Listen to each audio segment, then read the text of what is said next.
What's up, guys? You've heard me talk about how important it is to identify and target your ideal customer. This is one of the most important things that you can do to ensure your business is going to be successful. Your schedule will stay full, but more importantly, it will stay full with the right customers and the right jobs at the right prices. In order for your business to be successful, you need to have a firm understanding of your overhead and your COGS in order to price accurately and profitably. I'm going to put some links in the description below to some of the videos that I've made on pricing. So I mentioned how important knowing who your ideal customer is, but today I want to discuss the importance of knowing who is not your ideal customer. But before we get into that, which is kind of a pressure washing 101 topic, I want to talk to the guys that already have successful pressure washing businesses, but maybe you've hit that wall where you're just stagnant and you can't quite figure out how to make your business grow because you're limited on the hours in the day and the days in the week.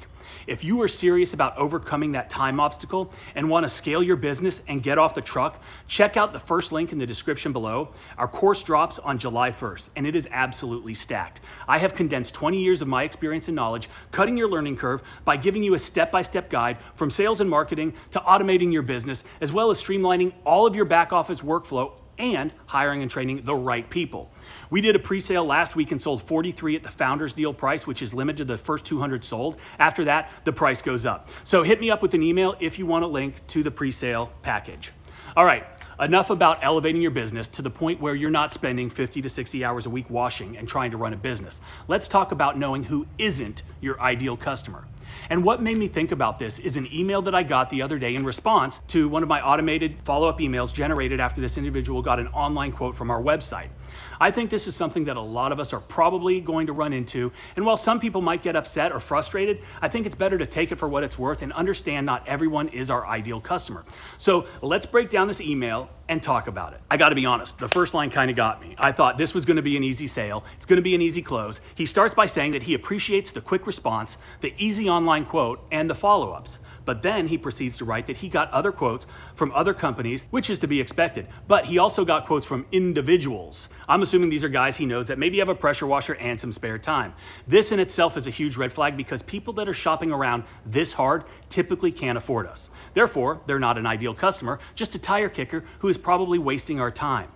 The next line, in fact, the person, notice he did not say company, but the person who is doing the job for him was half the price that I had quoted. And that's to be expected. Of course, some random guy with a pressure washer doesn't have the overhead, the experience, and doesn't understand the actual cost of doing this job. He's probably gonna make enough money to go buy a couple 12 packs. It's probably gonna take him an entire day or more with his pump up sprayer and little pressure washer, but that's his decision and that has zero impact on my business. Again, we've already identified that this is not a customer that we want. And I will also add that guys like that or companies who do not charge enough are not my competition.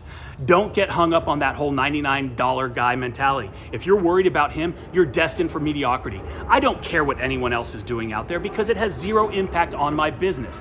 I do me, and that is because no one else is making decisions for my company. I can't base my pricing on what someone else is charging. I base it on my business model and what is needed to be profitable, or better yet, highly profitable. The next line, I'm not saying this to be rude, but it might be time for you to revisit your pricing. Now, that made me laugh. Not only does this guy have enough time to call multiple companies as well as private individuals, but also time to write me about my pricing. This human clearly has too much time on his hands. I wonder if he sent the other people emails as well, advising them on restructuring their pricing. I'm guessing this guy also wasn't happy with the job that was performed. And not because he went with a buddy with a pressure washer, because I think he might have been a high maintenance type of guy who knows the right way to do everything and wants to tell everybody about it.